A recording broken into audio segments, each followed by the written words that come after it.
Henry had Anne arrested and held in the greatly expanded Tower of London. By now, the tower complex had grown to a sprawling 18 acres with an impenetrable facade. The wooden barricade had been replaced and expanded by thick stone walls. A series of towers reinforced their strength and stability. Just inside the outer wall, a second wall was constructed to provide another layer of fortification. A ditch had been dug around the perimeter and filled with water to form a moat. With these added defenses, the tower complex was virtually undefeatable. Under Henry's ruthless reign, the fortress became the location for an orgy of violence, a notorious prison, dungeon, and execution ground for his many enemies. And it was here that Anne awaited her fate, death by beheading. Axe executions were actually really nasty because it was not uncommon for the axe not to finish the job in one blow. What he does with Anne Boleyn, he says, "For you, darling, nothing but the best." Instead of having her beheaded with an axe, he's going to have her beheaded nice and neatly with a sword.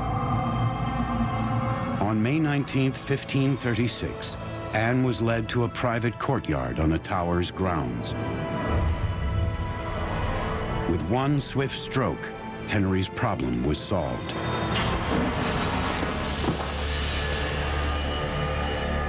But Henry's longing for a son was only part of a more ambitious quest. Since the beginning of his reign, he had lusted after a dream of ultimate glory, to transform England into an empire. This idea of a realm that would cover every part of Europe and extend beyond was always in the back of Henry VIII's mind. His real vision and dream, his great appetite was for dominion and empire.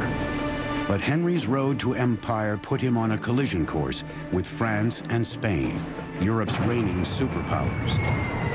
His plan of attack, to fill the high seas with floating weapons of mass destruction. 6 ravens are always kept at the Tower of London. Legend has it that if they leave, the kingdom will fall.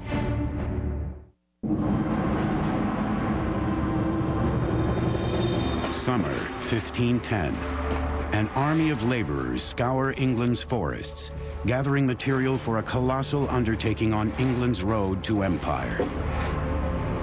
Before King Henry VIII could conquer the land, he needed to conquer the sea. He set out to radically transform the way battles were fought and won by turning his ships into deadly weapons.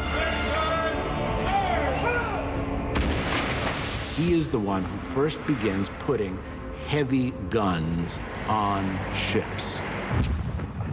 To put these large siege warfare type guns, ship cracking guns, some of them weighing almost a ton, on shipboard that could be used to batter your enemy into submission.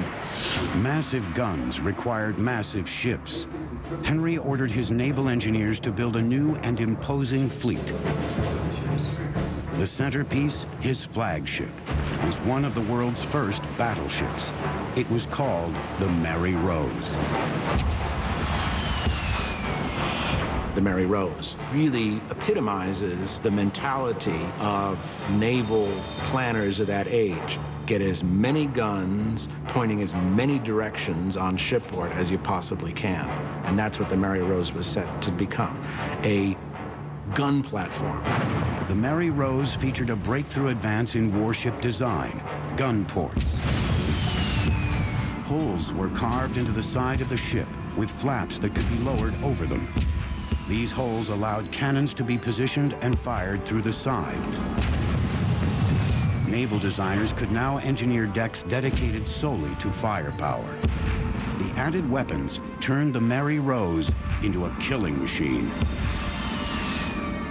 This was a major revolution, really, in ship design, of which the Mary Rose was at the sort of very beginning. By the mid-16th century, England's march toward naval dominance was in full flow. But Henry soon ran into a problem. The cost of arming his ships with expensive bronze guns was quickly draining England's treasure chest.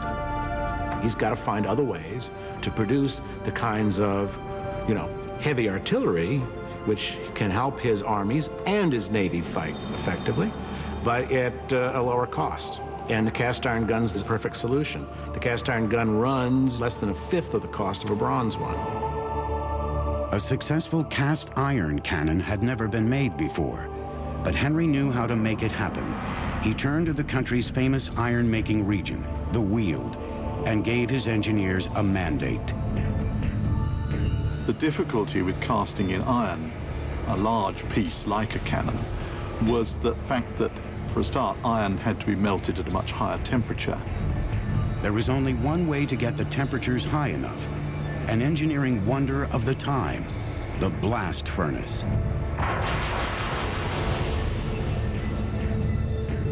First, workers poured wood and iron ore into the top of a 20-foot-tall stone furnace. A water wheel powered a large bellows that pumped air into the fire, stoking it until it reached an incredible 2,200 degrees, hot enough to melt the iron. Workers then opened a tap at the base of the furnace. A stream of hot, molten iron poured down a trough and filled a cannon mold buried deep in the ground. It was a very big undertaking, and it was very pressured as well. You had, of course, charcoal burners who produced the charcoal in the woods around the furnace. You had laborers who dug the iron ore from pits in the ground.